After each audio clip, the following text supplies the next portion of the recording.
राजाओं को गालियां देने लगे। उसी मौके पर शिवजी के धनुष का टूटना सुनकर भृगुकुल रूपी कमल के सूर्य परशुराम जी आए। इन्हें देखकर सब राजा सकुचा गए।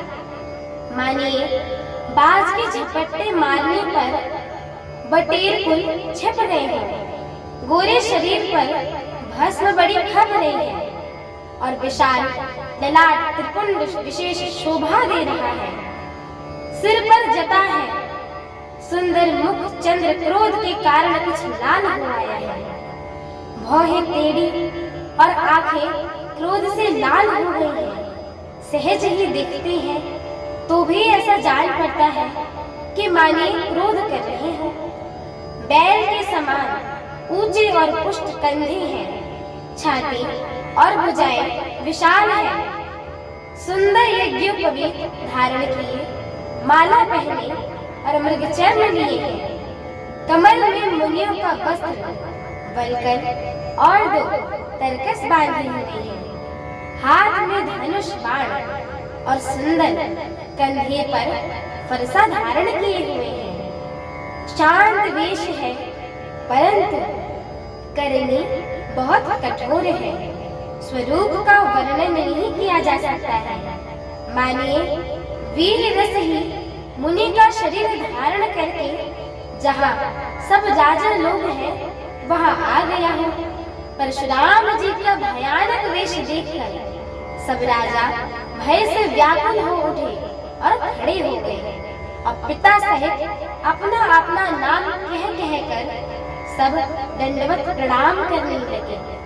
परशुराम जी को हित समझकर भी सहज ही जिसकी ओर देख लेते हैं वह समझता है कि मानो मेरी आयु पूरी हो गई हो।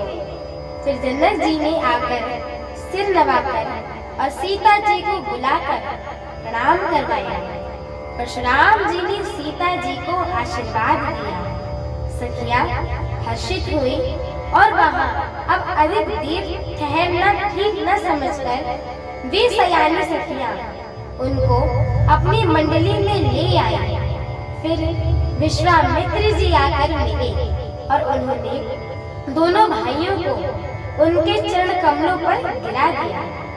विश्वामित्र जी ने कहा कि ये राम और लक्ष्मण हैं, महाराज दशरथ के पुत्र हैं। उनकी जो सुंदर जोड़ी को देखकर परशुराम जी ने आशीर्वाद दिया।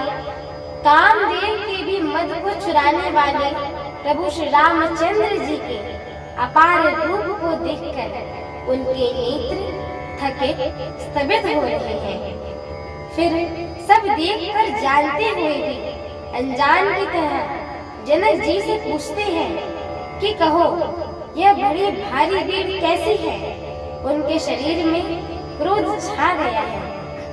हमारी आगे की श्री राम कथा को सुनने के लिए हमारे चैनल को लाइक, शेयर, सब्सक्राइब एवं कमेंट अवश्य करें।